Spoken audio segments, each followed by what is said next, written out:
आप में से, मैं तो अपना पूरा जीवन आपको देने को तैयार हूं, मगर आप में से प्रत्येक व्यक्ति में ग्रस्त होगा, ऐसा समय आ रहा है। उनको कौन संभालेगा, कौन समझाएगा आपको? कोई समस्या ऐसी आएगी जो आप बिल्कुल मृत्यु के पास खड़े होंगे। आपका मतलब है आप, आपकी पत्नी, आपका बेटे, आपकी बेटियां, आपका परिवार, आपका धन, आपका यश, आपका मान, आपका पद, आपका प्रतिष्ठा, एक सम्मान। आज 500 रुपए कमाने वाला एक सिपाही आपके हाथ में खड़ी डाल के आपको ले जाता है, आपने अपराध किया नहीं किया, आपकी इज्जत तो दोनों को दूर मिला देता है। 500 रुपए वाला, क्या इज्जत आपके पास क्या रही, क्या ताकत क्या रही, फोर्स क्या रहा, आपकी चिंगारी कहां रही?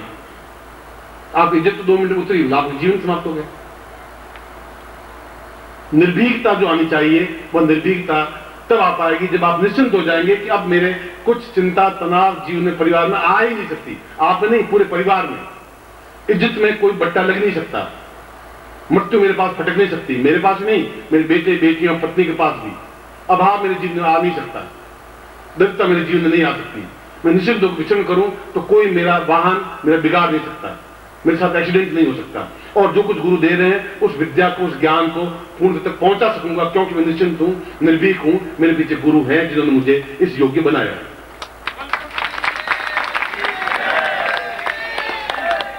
और ये क्रियाएं अब हम भूल इसलिए गए हैं कि सबसे पहले आज से 50 साल पहले, बहुत समय पहले की बात नहीं, और 10,000 वर्षों से 50 वर्ष पहले तक जब दीक्षा देते थे तो गुरु पहले उसको निर्भीक बनाने की क्रिया देते थे, मृत्यु को परे हटाने की क्रिया देते, फिर उसको शिष्य बनाते थे।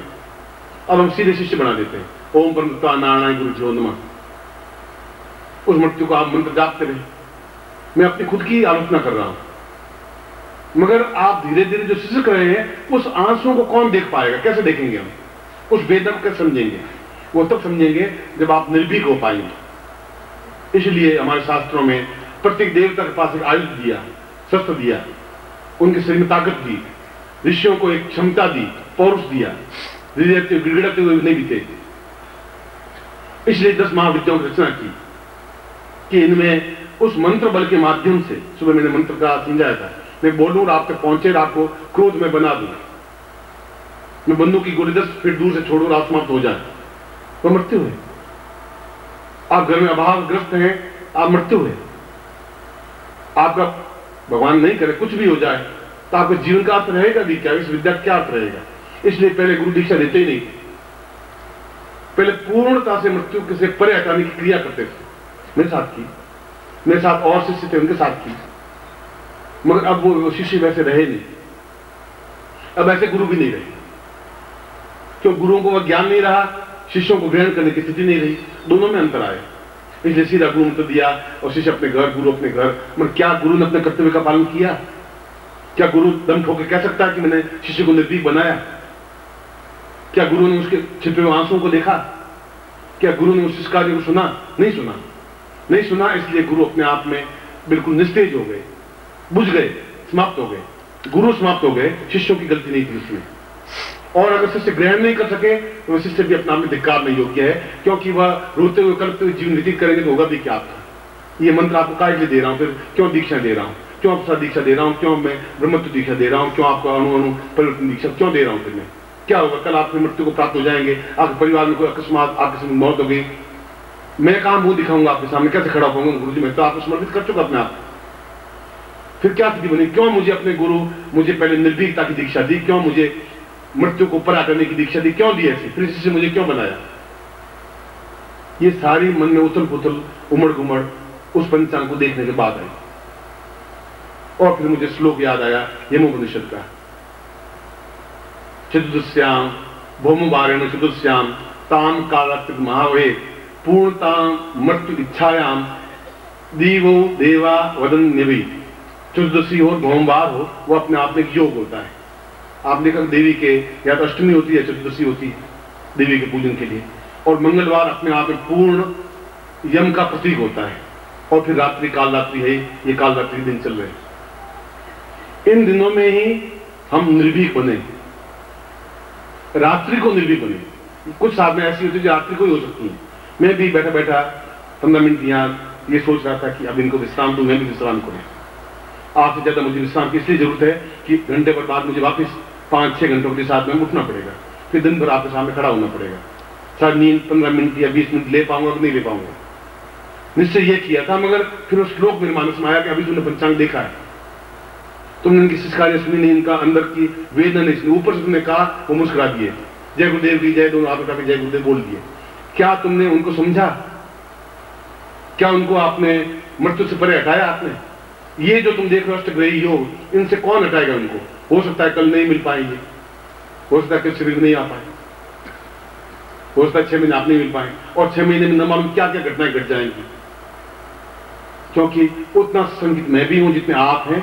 आप संगीत हैं नहीं, मगर मैं आपको लेकर के इसलिए ससंगित हूं कि आपको मैं हर हालत में जीवित और पौरुषवान देखना चाहता हूं, इसलिए ससंगित हर क्षण। इसलिए जब आप शब्द बोल रहा हूं तो आप व्यक्तिगत नहीं, आप, आपकी पत्नी, आपके पुत्र, आपकी पुत्रियां, आपका घर, आपका परिवार, आपकी संपन्नता, आपकी श्रेष्ठता, ये सब कुछ मिलकर के आप बन रहे हैं, केवल आप इंडिविजुअल नहीं बन रहे हैं। और समय ऐसा बिल्कुल आंखों के सामने क्लियर है, आपको देख पाएंगे, अपने गांव को, अपने शहर को, अपने देश को आपको देख लेंगे। आज की घटना, आज की बात आपको याद रहेगी। गुरुदेव ने पहले 6 महीने पहले बता दिया था कि इस समय ऐसा आने वाला है। और आप पड़ोस में 100 घर होंगे तो 95 घर देख लेना कि किस प्रकार से वेदनाओं रोते हुए बीत रहे हैं, देख लेना। वो तब हो पाएगा जब आपके पास मृत्यु को ऊपर हटाने की क्रिया हो पाएगी, निर्धनता को ऊपर हटाने की क्रिया हो पाएगी, जब उनसे जूझने की आप में ताकत आ पाएगी, जब आप पौरुषवान बन पाएंगे, जब शत्रुओं का संहार कर सकेंगे। और शत्रु आपके पग पग पर हैं, मेरे भी हैं, आप पर भी। और मैं जब भी सन्यासी जीवन किया, गृहस्थ जीवन की, सन्यासी जीवन में इतने शत्रु थे ही नहीं, और गृहस्थ जीवन में शत्रुओं का अलावा कुछ है ही नहीं। हर क्षण एक व्यक्ति का तनाव, लड़के तनावग्रस्त हैं, घर वाले तनावग्रस्त हैं, मैं तो तनाव से होगा क्या, कुछ होना ही नहीं है, मुझे मालूम, क्योंकि मैं शिष्य बनने से पहले दीक्षा मुझे वही मिली थी। ना कभी जिंदगी में दुखी होता हूं, मैं तनावग्रस्त होता हूं। कुछ क्षणों के लिए अगर होता भी हूं तो आपकी वजह से कि इनको मैंने क्या चालाकी बड़ा भेदभावपूर्ण व्यवहार किया, क्या उनको वो चीज दी जो देनी चाहिए थी? क्या तुमने पहले से आने वाले समय को देखा? नहीं देखा तो उनकी क्या गलती शिष्यों की? उन्होंने कब मना किया? तुमने उनको निर्भीक क्यों नहीं बनाया? तुमने मृत्यु से उनको परे क्यों नहीं हटाया? तुमने उनके घर में मृत्यु को क्यों प्रवेश होने दिया? ये चिंतन मेरा भी रहा, और ये पिछले घंटे 2 घंटे से इसमें व्यामूड में उलझा हो रहा। और जब कृष्ण ललकारते हैं तो इसलिए ललकारते हैं, उनमें पौरुष है। विश्वामित्र हिम्मत के साथ बोलते हैं सब ऋषियों के सामने, तो इसलिए कि उनमें पौरुष है। और अगर मैं बोल रहा हूं इसलिए कि मैं उस ग्रहण, उस शिष्यता को, उस दीक्षा को, उस ज्ञान को प्राप्त कर सका हूं जहां मृत्यु मेरे पैरों के नीचे रौंदी तो जाएगी, खड़ी नहीं हो पाएगी। ये गारंटी की बात। महाकाली के चित्र आपके सामने जहां शिव की ओर पांव रखे हुए खड़ी है, बगलामुखी आप देखें कि पूर्ण शत्रु। यहां आइंस्टीन के पेपर्स पढ़े, आइंस्टीन ने कहा कि मुझे भारतीयों पर बड़ी एक झिझक महसूस हो रही है। आइंस्टीन ने अपने लेटर में लिखा है गांधी जी को, उन्होंने कहा कि मैं समझ नहीं पा रहा हूं कि तुम भारतीय क्या है। भारतीयों के पास बगलामुखी जैसा उच्च कोटि का मंत्र होने के बाद भी गुलाम है। इस बात को देख देख करके मैं आश्चर्यचकित हूं। इतना उच्च कोटि का मंत्र होने के बाद भी गुलाम है, मैं कल्पना नहीं कर सकता। वो एक सोच रहा है, वो उसने अपने पेपर्स में लिखा है, गांधी पत्र में लिखा है।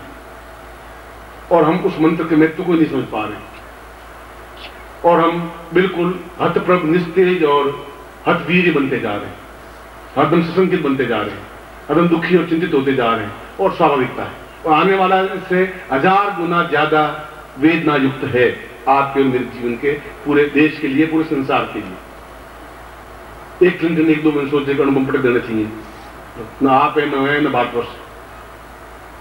एक किसी का माइंड खराब आना चाहिए। ये इराक युद्ध हुआ पूरे देश में, पूरे संसार में विश्व युद्ध हो गया, कोई महाभारत होगा, वो प्रलय की स्थिति बन जाएगी। कैसे हम अपने देश को, अपने आप को, अपने परिवार को कैसे बचाएंगे? और इसके लिए हमारे महाविद्याओं की रचना की। और फिर मैंने श्लोक बोला कि आज की रात्रि ही क्यों उपयोगी है। मैं तो आज इसके आगे आरती करना चाहता था, बिल्कुल 2 टूक स्पष्ट को, क्योंकि फिर उसमें 1 घंटा पर लगेगा, फिर मैं अपना कार्यक्रम करूंगा।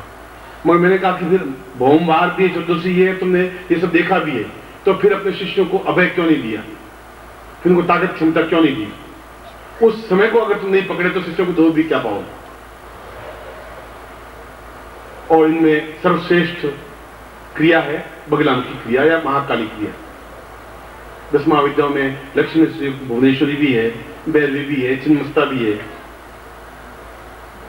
महाकाली भी है, बगलामुखी भी है। बगलामुखी का मतलब है मूल अर्थ वल्गामुखी। वल्गामुखी लगाम, जैसे घोड़े के अंदर लगाम लगा देते हैं फिर हाथ में हमारा कंट्रोल रहता है, घोड़ा कितनी ताकतवान है, ये किसी ताकत का अंदाज लगाते हैं कि कितना हॉर्स पावर का है, घोड़े की ताकत से उसका अंदाज लगाते हैं।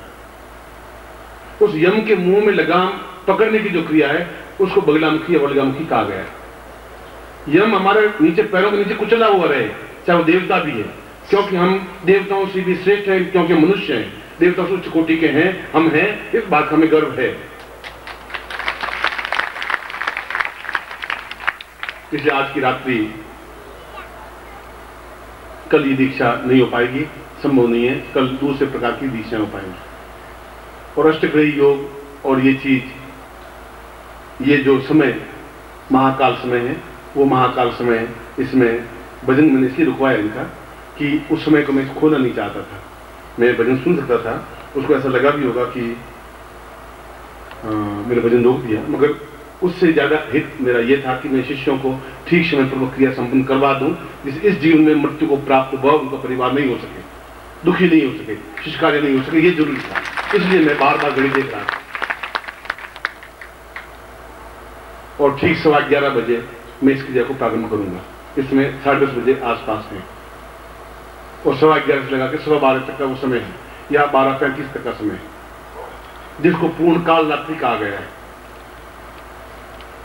और काल रात्रि का मतलब है काल पर विजय प्राप्त करने की क्रिया, मृत्यु पर पूर्ण विजय होने की क्रिया। और मृत्यु का मतलब मैंने आपको समझा दिया है, अभाव, दरिद्रता, गरीबी, निर्धनता, मृत्यु और जीवन की न्यूनताएं और वृद्धावस्था और बुढ़ापा, ये सब कुछ अपने आप में मृत्यु है।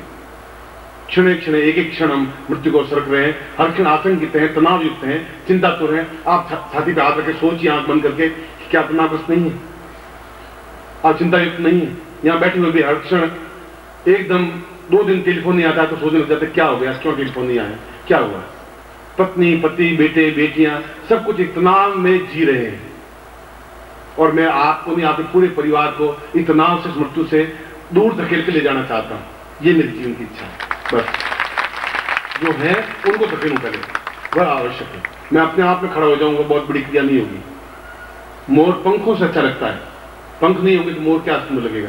शिष्य नहीं होंगे तो मैं गुरु बनूंगा भी क्या, फिर बेकार, मेरा गुरु बनना भी बेकार होगा अगर मैं आपको ज्ञान नहीं दे पाया। इसलिए मैं आपको महाकाल युक्त बगलामुखी दीक्षा दूंगा। आपको जो लेनी हो, जिनको लेनी हो वो ले, आपके ऊपर कोई ऐसा प्रतिबंध नहीं है। इस दीक्षा के लिए मैं प्रतिबंध लगाना भी नहीं चाहता हूं, क्योंकि अपने आप में कठिन दीक्षा है। इस दीक्षा को मैं खुद दूंगा, दूसरे दे भी नहीं पाएंगे, न कैलाश दे पाएगा न अरविंद दे पाएगा। इस क्रिया को मैं ही दे पाऊंगा। इसलिए इस महाविद्या को अपने आप में सिद्ध करना और महाकाल को सिद्ध करना इतना एक आसान नहीं होता कि उनके जीवन से मृत्यु को हटा दे। ये सामान्य क्रिया नहीं हो सकती। ऐसे बहुत कम उदाहरण है और मैं से बहुत अधिक उदाहरण पैदा कर देना चाहता हूं। आने वाले समय में इन सारे लोगों को खड़ा कर देना चाहता हूं कि इनके ऊपर मृत्यु हावी नहीं हो सकेगी। ये गारंटी है, चैलेंज है, ये सर्टिफिकेट है मेरी तरफ से आपको। समझेंगे कि बहुत बड़ी बात है। इसलिए मैं आपको केवल 40 मिनट दे रहा हूं। 40 मिनट में आप जो भी वापस आ जाएं, आते ही लाइन लगा दें। न मैं प्रवचन करूंगा, सीधी मैं खुद दीक्षा दूंगा। उसके बाद हम रात में विश्राम करेंगे, फिर कल शुरू देंगे। मैं आपको एक बार से आपको आशीर्वाद देता हूँ और आपका कल्याण करूंगा। वंदनीय माता जी की, आदरणीय छोटे गुरुदेव की, आदरणीय छोटे गुरुदेव की, पूज्य गुरुदेव की, पूज्य गुरुदेव की, पूज्य गुरुदेव की, पूज्य गुरुदेव की, पूज्य गुरुदेव की, वंदनीय माता जी की, वंदनीय माता जी की, वंदनीय माता जी की, वंदनीय माता जी की, आदरणीय छोटे गुरुदेव की, आदरणीय छोटे गुरुदेव की, आदरणीय छोटे गुरुदेव की, पूज्य गुरुदेव की, पूज्य गुरुदेव की, पूज्य गुरुदेव की, पूज्य गुरुदेव की, पूज्य गुरुदेव की, पूज्य गुरुदेव की,